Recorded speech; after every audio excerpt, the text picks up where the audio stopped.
अस्सलाम वालेकुम, आदाब, इस्तकबाल है आपका, स्वागत है आपका Parbhani update news Parbhani Maharashtra India से। मैं आपका मेज़बान कलीम कुरैशी।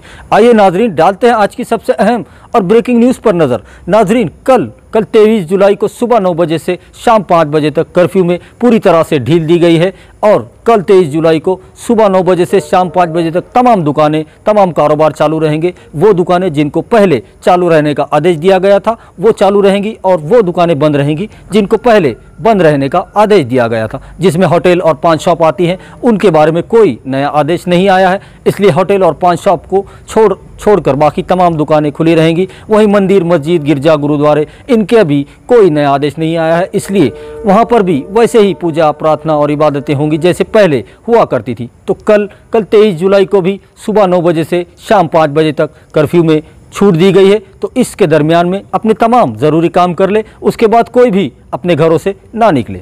वहीं हम अपने दर्शकों को बता दें कि कल 23 जुलाई को भी सुबह 9 बजे से शाम 5 बजे तक कर्फ्यू में पूरी तरह से छूट दी गई है, पूरी तरह से यहाँ पर ढील दी गई है, लेकिन सोशल डिस्टेंस का पालन करें, ऐसी अपील की जा रही है। और दूध वालों को भी सुबह 6 बजे से 9 बजे तक का टाइम दिया गया है।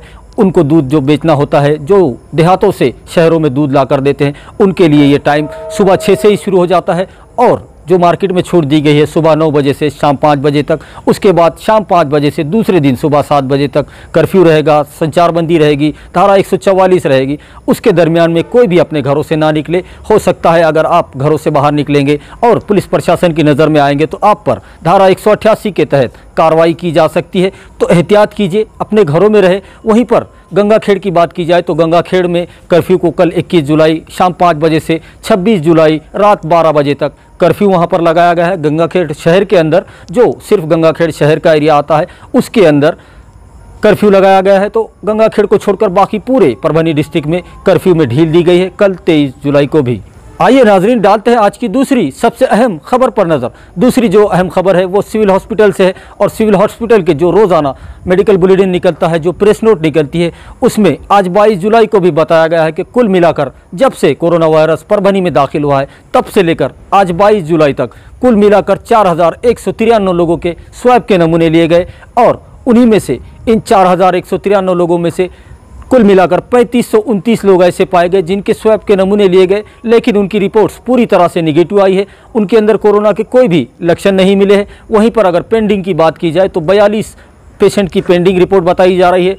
अब ये देखने वाली बात होगी कि 42 पेशेंट में से कितने लोग पॉजिटिव और कितने निगेटिव आते हैं। वहीं पर अगर कुल मिलाकर जब से कोरोना वायरस परभनी में दाखिल हुआ है तब से लेकर आज 22 जुलाई तक कुल मिलाकर कोरोना पॉजिटिव पेशेंट की बात की जाए तो 445 पेशेंट बताए जा रहे हैं। 445 पेशेंट ऐसे थे जिनको कोरोना वायरस ने अपनी चपेट में लिया था। इन 445 पेशेंट में से 210 पेशेंट ऐसे हैं जिन्होंने कोरोना वायरस को पूरी तरह से मात दे दी है और वो पूरी तरह से सेहतयाब होकर अपने घरों को जा चुके हैं। ऐसे लोगों की तादाद 210 बताई जा रही है, जिसमें 6 पेशेंट आज 6 पेशेंट को डिस्चार्ज दिया गया। तो कुल मिलाकर 210 लोग अभी तक पूरी तरह से ठीक हो चुके हैं जो कोरोना वायरस में मुब्तला थे। ऐसे लोगों की तादाद 210 बताई जा रही है। वहीं पर अगर पूरे परभनी डिस्ट्रिक्ट में मरने वालों की बात की जाए, जो कोरोना पॉजिटिव होने की वजह से जिनकी कोरोना वायरस के चलते मौत हुई है, ऐसे लोगों की तादाद 16 बताई जा रही है। 16 पेशेंट ऐसे हैं जो परभनी डिस्ट्रिक्ट और पूरे तालुकों में मिलाकर ये 16 पेशेंट ऐसे थे जिनकी मौत कोरोना वायरस के चलते हुई है। वहीं पर अगर ज़ेर इलाज की बात की जाए तो आज भी कोरोना वायरस जो कोविड हॉस्पिटल है आईटीआई के अंदर, उसमें और सिविल हॉस्पिटल के कोविड वार्ड में कुल मिलाकर 219 कोरोना पॉजिटिव पेशेंट इलाज ले रहे हैं। पूरी तरह से वो कोरोना वायरस की चपेट में है और वो अपनी जंग लड़ रहे हैं कोरोना वायरस के साथ। इनकी तादाद 219 बताई जा रही है। वहीं हम अपने दर्शकों को बता दें कि आज 22 जुलाई को भी मजीद 14 पेशेंट का यहाँ पर इजाफा हुआ है, जो 14 कोरोना पॉजिटिव पेशेंट मिले हैं आज पूरे परभनी डिस्ट्रिक्ट में, जिनमें से अगर सबसे ज़्यादा तादाद की बात की जाए तो सबसे ज़्यादा कोरोना पॉजिटिव पेशेंट मिलने की जो तादाद है वो परभनी में बताई जा रही है। 6 पेशेंट मिले हैं परभनी में, जिसमें से सबसे ज़्यादा 6 पेशेंट परभनी शहर में और 1 ग्रामीण में मिला है जो परभनी तालुके में आता है। तो टोटल 7 पेशेंट कोरोना पॉजिटिव के परभनी में मिले हैं। और उसी के साथ अगर मानवत की बात की जाए तो मानवत में भी आज मजीद 7 कोरोना पेशेंट मिले हैं जो मानवत शहर के बताए जा रहे हैं। वहीं पर अगर परभनी में जो आज कोरोना पॉजिटिव पेशेंट मिले हैं उनकी बात की जाए तो 2 जूना पेड़गांव रोड में वहां पर मिले हैं 2 पेशेंट जो कोरोना पॉजिटिव के बताए जा रहे हैं। उसी के साथ नानखेड़ा रोड पर भी एक पेशेंट मिला है जो कोरोना पॉजिटिव पेशेंट बताया जा रहा है। वहीं पर वैभव नगर में भी 2 पेशेंट मिले हैं और देशमुख गली में एक, कुल मिलाकर 6 कोरोना पॉजिटिव पेशेंट आज 22 जुलाई को परभनी शहर के अंदर मिले हैं। आइए नाजरीन, डालते हैं आज की तीसरी सबसे अहम खबर पर नज़र। तीसरी जो अहम खबर है वो परभनी शहर और परभनी डिस्ट्रिक्ट की जनता की है, उनसे जुड़ी हुई है और वो होटल और पान शॉप के ओनर की तरफ से है। उनकी जानिब से बहुत हमको और हमारे ऑफिस को फ़ोन आ रहे हैं कि आप प्रशासन से बताइए कि हमारी जो होटल और पान शॉप है उनको भी चालू रखने का आदेश दिया जाए, जैसे दूसरों को दूसरे कारोबार दूसरी दुकानों को सुबह 9 से शाम 5 बजे तक का टाइम दिया जा रहा है।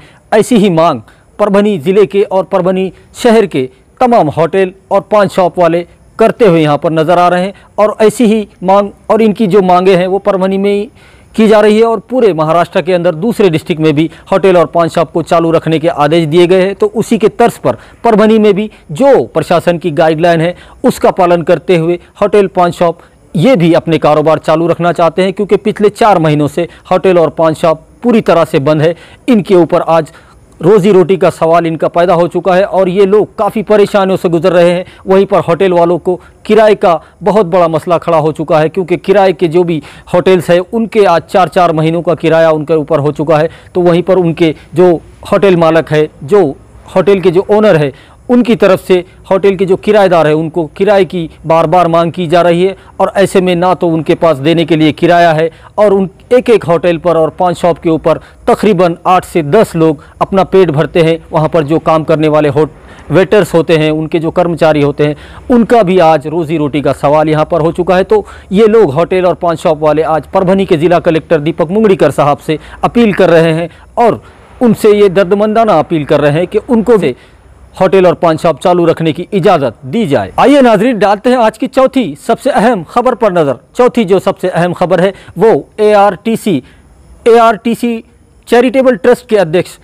जनाब अब्दुल खालिद साहब इनकी तरफ से आई है और उन्होंने तमाम ही सियासी पार्टियों के तमाम जो बड़े नेता है उनसे और जो बड़े पदाधिकारी हैं उनसे ये अपील की है कि कौम मिल्लत के लिए बुनियादी काम किए जाए ताकि उन्हें आने वाली नस्लें याद कर सके और काम ऐसा होना चाहिए जो आज जो हालात माइनॉरिटीज़ के ऊपर है उनके लिए काम किया जाए और बुनियादी काम किया जाए ताकि आने वाली नस्लें उन्हें याद कर सके। आपको बता दें कि जो अब्दुल खालिद साहब है जो ARTC चैरिटेबल ट्रस्ट के सदर भी हैं, तो उन्होंने एक अपील की है यहाँ पर तमाम ही सियासी लीडरान से और तमाम पार्टियों से कि बहुत ज़्यादा माइनॉरिटी के लिए बुनियादी काम करने की ज़रूरत है। तो हमने उनसे आज जो हमारे रूबरू कार्यक्रम होता है उसके अंदर हमने उनसे बात की है, तो आप ज़रूर देखिए। अस्सलाम वालेकुम, आदाब, इस्तकबाल है आपका, स्वागत है आपका हमारे इस ख़ास प्रोग्राम में जिसका नाम है रूबरू। और रूबरू में आज हम एक ऐसी शख्सियत से आपको रूबरू करवाएंगे जो सियासी, समाजी और कौम मिल्लत के लिए हमेशा सर फहरिस्त पूरे परभनी डिस्ट्रिक्ट में और पूरे महाराष्ट्र में उनका नाम है। हम ऐसी शख्सियत से आपको करवाएंगे रूबरू हमारे इस ख़ास प्रोग्राम में। और उससे पहले मैं आपको इस शेर से उनसे मिलाना चाहूँगा कि मैंने माना मेरी आवाज़ नहीं जाएगी, मैंने माना मेरी आवाज़ नहीं जाएगी, दूर दीवार से टकरा कर पलट आएगी, दूर दीवार से टकरा कर पलट आएगी, अभी मौका है अंधेरों का, करो कोई इलाज, वरना ये नस्लें उजालों को तरस जाएगी, वरना ये नस्लें उजालों को तरस जाएगी। तो आइए नाजरीन, मिलवाते हैं आपको ARTC ट्रस्ट चैरिटेबल ट्रस्ट के सदर हमारे साथ हैं अब्दुल खालिद साहब, जिनका सियासी काम भी पूरे महाराष्ट्र में है और नेशनल लेवल तक उन्होंने काम किया है और लगभग कौम मिल्लत के लिए हमेशा सर फहरिस्त वो रहते हैं और आज भी उसी दर्द को बयान करने के लिए वो हमसे रूबरू है। तो खालिद भाई, इस्तकबाल है आपका, स्वागत है आपका। सबसे पहले तो मैं ये जानना चाहूँगा आपसे कि आज जो हमारे पूरे महाराष्ट्र के, परभनी के और पूरे देश और दुनिया के जो हालात है, इन हालातों में कौम मिल्लत के लिए ख़ास तौर पे अगर मुसलमानों की बात की जाए तो आज जो माइनॉरिटी की बात की जाए तो जो पार्टियाँ, जो सत्ताधारी पार्टी है, उनके अंदर आज माइनॉरिटी को क्या हिस्सा मिल रहा है या सिर्फ उनको एक इस्तेमाल की चीज़, एक रबर स्टैम्प की तरह इस्तेमाल किया जा रहा है? क्या कहना चाहेंगे आप इसके बारे में? अभी कलीम भाई का जो सवाल था, इससे थोड़ा सा सोचने और समझने की ज़रूरत है। ख़ासकर मुस्लिम नेताओं को जो आज बड़े बड़े पद पर है, आमदार है, खासदार है या माजी आमदार है, कॉरपोरेटर है, एक्स कॉरपोरेटर है, नगर अध्यक्ष है, ग्राम पंचायत सदस्य, सभी को सोचने की बात है कि आज माइनॉरिटीज़ या अदर कौम आज जिस तरीके के बहरान से गुजर रही है, जिस तरीके के आज हालात है, देश जिस बीमारी और महामारी से परेशान है, इसमें लोगों का क्या योगदान है। आज गरीब बाहर नहीं निकल सकता क्यों, तो उसके पास मास्क के लिए पैसे नहीं है। बाहर निकलता है तो पुलिस के लाठीचार्ज और ऐसी कई चीज़ों का सामना उसे करना पड़ता है। बीमारी का खदशा भी उसे है, वो आपके घर तक नहीं पहुंच पाता। लेकिन आप एक ज़िम्मेदार इंसान हैं, आप उसके घर तक पहुंच सकते हो, आपके पास सारी चीज़ें हैं, आप क्या दे सकते हो ये आपको तय करना होगा। अब रही बात पार्टी के अंदर जो भी है, पार्टियों ने एक माइनॉरिटी सेल बनाया है, माइनॉरिटी विभाग बनाया है, सभी पार्टियों के अंदर है, और इसमें हज़ारों कार्यकर्ता जो तो पदों पे काम करते हैं। इनका क्या योगदान है? इन्होंने सिर्फ नाम के लिए पद ले रखे हैं, या सिर्फ विजिटिंग कार्ड के लिए पद लिया है, या लेटर पैड के लिए लिया है? इनका क्या इस्तेमाल होता है? पार्टी ने भी इनको संवैधानिक रूप से आज तक कोई इख्तियारात नहीं दिए हैं। ये सिर्फ और सिर्फ दुम छल्ले की तरह बड़े बड़े नेताओं के पीछे फिरते हैं, उनकी जी हुजूरी और ग़ुलामी करते हैं। किसी नेता का जन्मदिन आ गया, सोशल मीडिया पे एक्टिव हो जाते हैं, कभी पता नहीं आपको वो जानते भी हैं या नहीं जानते हैं, बड़े बड़े आप उनके फ़ोटो बैनर्स। तो इसी तरह का अगर आपको काम करना है तो अपने कौम को उजागर कीजिए कि किस बस से बदतर हालत में ज़िंदगी गुजारी जा रही है, खाने के लाले पड़े हैं, घर में राशन पानी नहीं है। आज जो लोगों ने किट बांटा था, जिस भी समाज सेवा की थी, मैं उन्हें बुरा नहीं कहता हूँ, लेकिन उन्होंने एक बार किट दी है, और इस किट के अंदर क्या क्या दिया गया है, वो किट कब तक चलेगी? 8 दिन 15 दिन, लॉकडाउन तो 6-6 महीने चल रहा है। लोग तो कह रहे हैं कि हमें 2020 भूल ही जाना चाहिए, हम 21 में ही नया कुछ देखेंगे, नया सवेरा होगा, इसकी दवा बनेगी। तब तक ये रोज़ मजदूरी करने वाले कहाँ जाएंगे? आज जिस तरीके से होटल्स बंद है, पान पट्टियाँ बंद है, इनके लिए कौन आगे आ रहा है? साइकिल रिक्शे वाले हैं या रोज़ मजदूरी करने वाले हैं, जो भी छोटे मोटे काम करने वाले लोग, उनके टोटली कारोबार बंद है, इनके लिए कोई आगे नहीं आ रहा है। तो मैं ये चाहता हूँ कि जितने भी माइनॉरिटी सेल में विभाग में लोग काम करते हैं, अपने अपने नेताओं का घेराव करें। आज तो सरकार महाविकास आघाड़ी है और जो भी बनी है सरकार उनकी है, और हम लोगों को उनका घेराव करना चाहिए, उन लोगों से इसकी मांग करनी चाहिए कि मौलाना आपने सारथी को फ़ंड दिया, मौलाना आज़ाद को फ़ंड क्यों नहीं दिया? हाँ, मौलाना आज़ाद को फ़ंड देते तो कम से कम आज ये छोटे मोटे जो कारोबार बंद हो गए उनको मिल जाता। आज केंद्र सरकार 10,000 रुपये का लोन दे रही है, लेकिन उससे भी जो तो पूरा इम्प्लीमेंट नहीं किया जा सकता। आपके प्रतिनिधित्व करने वाले या पार्टी के प्रतिनिधित्व करने वाले लोग कम से कम वो लोन तो अग्रसर होकर उनको दिलाए, नगर सेवक, कॉरपोरेटर, ये तो आ गया इस काम के लिए। लेकिन यहाँ पे मैंने जो देखा है कि सिर्फ आपको जो है तो नेताओं के चापलूसी से फुर्सत नहीं है, उनके आगे पीछे घूमने से नहीं है, उनका वाद दिवस मनाने से नहीं है। तो मैं ये चाहता हूँ कि आप अपने काम की जिम्मेदारी को समझे। असल में आप माइनॉरिटी विभाग में काम करते हो, अल्पसंख्यक विभाग में काम करते हो, उसका मेन मकसद क्या है, वो किस लिए बनाया गया था, पार्टी ने किस लिए उसे बनाई थी? क्या सिर्फ वो वोट बैंक के लिए बनाया गया था कि आपको रिझाया जा सके? नहीं, आपका वोट तो उन्हें चाहिए, लेकिन आप उनको वोट तो दिलाते हो, लेकिन आप अपने अधिकार से महरूम हो। आप उस अधिकार को जानिए, पार्टी का संविधान पढ़िए। अगर पार्टी के संविधान में आपका उल्लेख नहीं है तो पूछिए कि क्यों उल्लेख नहीं है। आपके महाराष्ट्र प्रदेश अध्यक्ष का नाम कोर कमेटी में है या नहीं महाराष्ट्र के, वो जानिए। उसके बाद आपके जिला अध्यक्ष, शहर अध्यक्ष है, स्थानिक कोर कमेटी में उनके नाम है कि नहीं, ये भी जानिए। बहुत से ऐसी चीज़ें हैं जो आप जानते भी नहीं हो, सिर्फ आप पद लेके काम करते हो। फलाने नेता का मैं आदमी हूँ, फलाने नेता ने फ़ोन कर दिया, आज प्रदेश अध्यक्ष बनाते हो माइनॉरिटी का, उसको अधिकार ही नहीं है, वो कोई पद ही नहीं दे सकता। स्थानिक आमदार के बोलने पे पद दिया जाता है, स्थानिक बड़े नेता के बोलने पे दिया था, तो वो प्रदेश अध्यक्ष किस काम का, जिसको ये अधिकार ही नहीं है कि वो कोई पद दे सके या पूरे महाराष्ट्र का दौरा कर सके, या उसका कोर कमेटी में नाम नहीं है। तो इस तरीके की जिम्मेदारियां संभाल के अपना पैसा वक्त क्यों बर्बाद किया जाए? अच्छा ठीक है, अगर आप जिम्मेदारी अगर समझते हैं, आपको अधिकार मिल भी जाए, तो आप उम्र के लिहाज से महाराष्ट्र का अध्यक्ष चुनिए। नौजवान 40-42 साल के लोगों को चुनिए जो तो पूरे दौरे कर सके, काम कर सके, युवाओं के अंदर बात कर सके। आज ना मैं देखता हूँ कि ना इनकी बूथ कमेटी है, ना इनकी पूरी ज़िले की बॉडी है, ना शहर की बॉडी है, बस एक 36 जिले में 2, एक शहर अध्यक्ष एक जिला अध्यक्ष दे रखा है। तो कहाँ से काम होगा भाई? माइनॉरिटीज़ तरक्की कहाँ से करेगी? माइनॉरिटीज़ की स्कीम कैसे पहुँचेगी? ये माइनॉरिटीज़ डिपार्टमेंट बनाने का क्या मतलब था कि आपको लॉलीपॉप दिया जाए, आपको चॉकलेट दिया जाए, आप हमारे नेता हो, माइनॉरिटी के नेता हो, इतना सुन के खुश होने के लिए आपको ये पद दिया गया है? इस खुशी में से बाहर आइए मेरे भाई लोग, अपने ही पार्टी के लोगों का घेराव कीजिए, अपनी ही मांगे मनवाइए। आज ये बात आ गई है।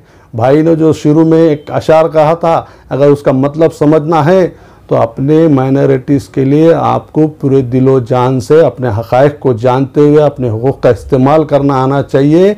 उस तरीके की मांग कीजिए अपने पार्टी से। अगर नहीं होता है तो एक जो तो आंदोलन छेड़िए अपने ही पार्टी के सामने, आप धरना मोर्चा आंदोलन निकाल के बढ़ जाइए। हमारे मूलभूत अधिकार हमें चाहिए। हमें माइनॉरिटी कमीशन का आप जो तो चेयरमैन बना के खुश न कीजिए, आप जो हमें हज कमेटी का चेयरमैन बना के खुश न कीजिए। आज तक जो विभाग काम करते आया है अल्पसंख्यक विभाग, उसमें से आज तक आपने आमदार क्यों नहीं बनाया? उसमें से आज तक आपने एमएलसी क्यों नहीं दी? उसमें से आपने आज तक जो तो शिक्षक आमदार के लिए टिकट क्यों नहीं दिया? जो माइनॉरिटीज़ को गिनते नहीं, पूछते नहीं, ऐसे लोगों को, ठेकेदारों को आप माइनॉरिटीज़ के नाम पे आमदार खासदार बनाते। तो ये विभाग में जो 25-25, 30-30, 40-40 साल से काम कर रहे हैं, इन लोगों का क्या? और सबसे पहले अगर आपको माइनॉरिटी विभाग में काम करना है तो अपने प्रदेश अध्यक्ष से यह अधिकार मांगने के लिए कहिए कि हर जिला के अंदर 5 सीट हमको राखीव चाहिए। एक नगर पालिका, पंचायत समिति, महानगर पालिका के अंदर 5 सीट हमको राखीव चाहिए।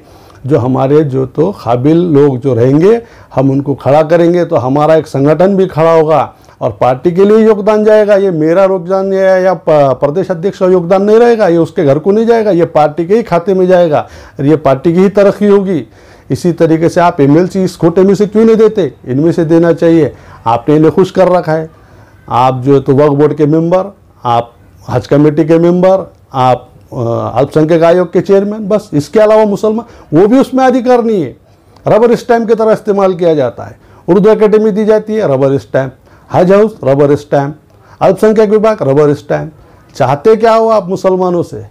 आप दोस्ती तो बताते हो, आप माइनॉरिटीज़ के फेवर में तो हो, लेकिन किस तरीके की दुश्मनी निकाल रहे हो? कम से कम ये माइनॉरिटीज़ में काम करने वाले मेरे मुस्लिम भाइयों को कम से कम इतना तो समझ में आना चाहिए कि हम कर क्या रहे हैं और हम जा कहाँ रहे हैं, हमारा पैसा कहाँ जा रहा है। उतना अगर हम गरीब की मदद कर दे तो आखिरत सुधर जाए, जितना पैसा हम इनके घूमने के चक्कर में डाल देते हैं। वहीं पर खालिद भाई, जैसा कि आपने अभी बताया कि एक जिम्मेदारी होनी चाहिए और एक टारगेट फिक्स होना चाहिए। तमाम पार्टियों के बारे में आप कह रहे हैं, किसी एक पार्टी के बारे में नहीं कह रहे या किसी नेता के बारे में भी नहीं कह रहे, लेकिन जो बुनियादी काम की ज़रूरत है आज कौम और मिल्लत को, वो काम होते हुए नज़र नहीं आ रहे। तो क्या मैसेज देना चाहेंगे आप तमाम ही उन बड़े पदाधिकारियों को, उन नेताओं को और इन तमाम पार्टियों को कि वो अगर बात मुसलमानों की जा रही है तो मुसलमानों के लिए बुनियादी काम ज़मीन पर नज़र आने चाहिए? क्या कहना चाहेंगे आप?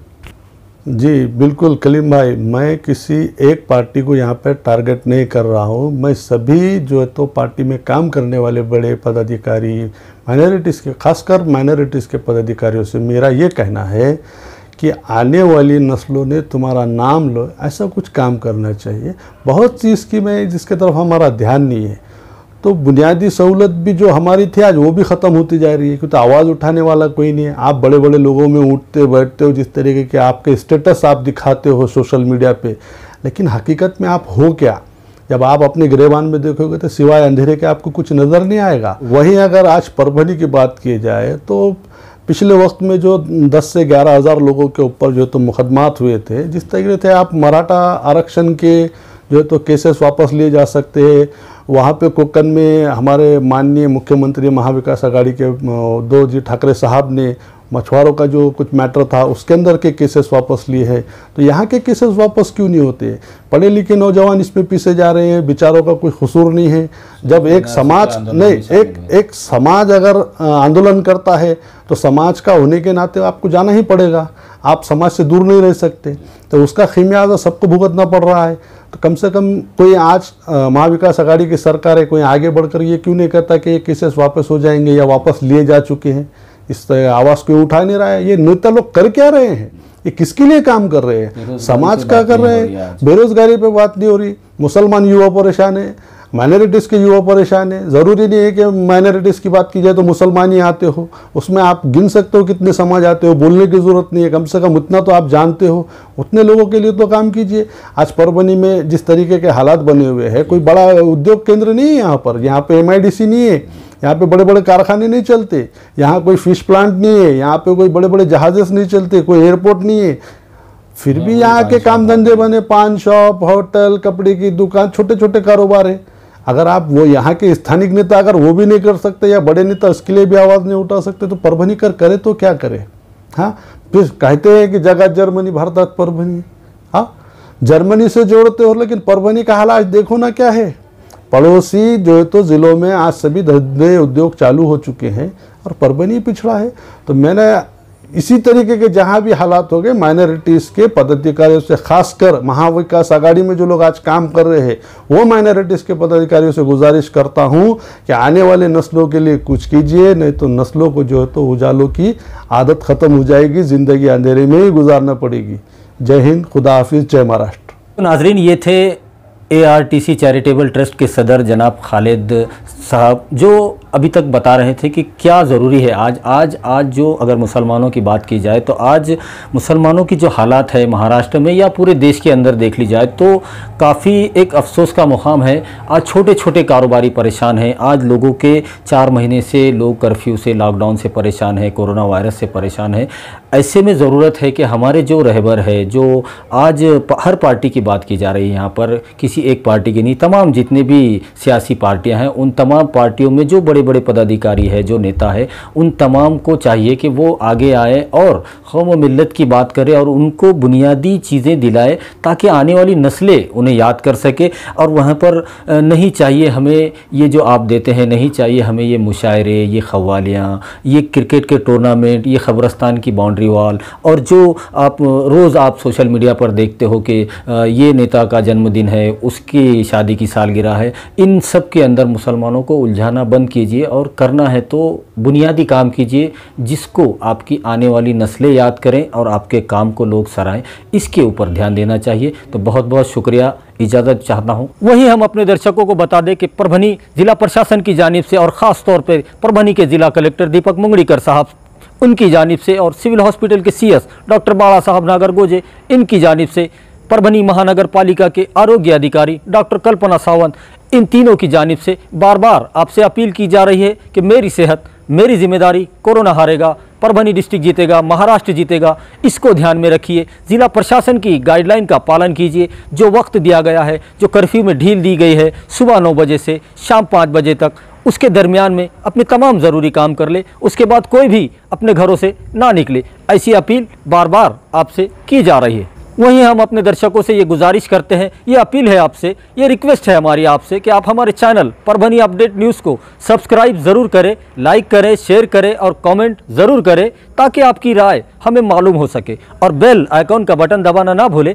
ताकि आने वाली हर खबर सबसे पहले आपको मिल सके। तो अपना बहुत बहुत ख्याल रखिए। ज़िला प्रशासन की गाइडलाइन का पालन कीजिए, अपने घरों में रहिए, सुरक्षित रहिए और मुझे दीजिए इजाज़त। और आप देखते रहिए परभनी अपडेट न्यूज़।